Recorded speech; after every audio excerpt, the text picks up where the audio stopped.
This is Ted Seifert of Zaner Ag Hedge on the CME floor, doing this for Traders Exclusive. We're going to talk a little bit about the grain markets here today.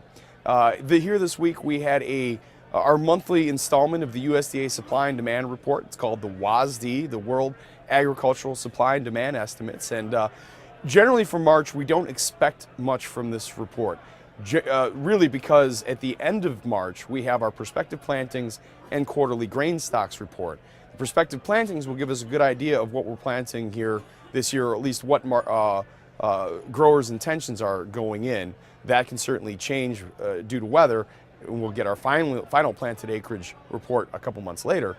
But that'll give us a good idea of where we're going as far as this new crop of corn, soybeans, and wheat is concerned.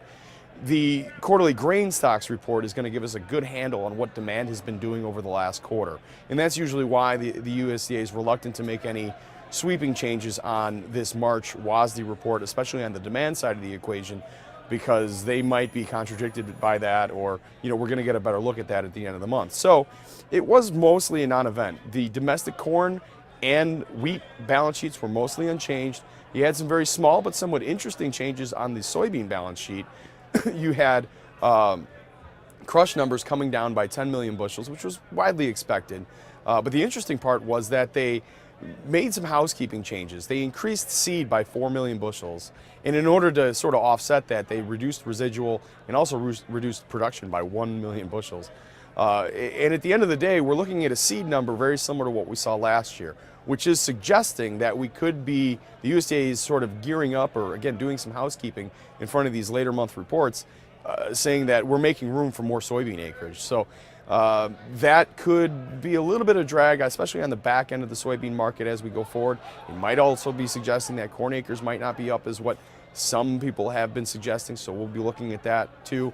But now that we have this report out of the way, the next thing we're going to turn to is those March 31st reports. But between now and then, we're going to be watching South American weather very closely for their harvest. We're going to be watching our weather as we gear up for our planting season, which has been with temperatures well above average. You've got some guys that have been out in the fields doing field work, and even down in the Delta in Texas, they've been aggressively planting as well.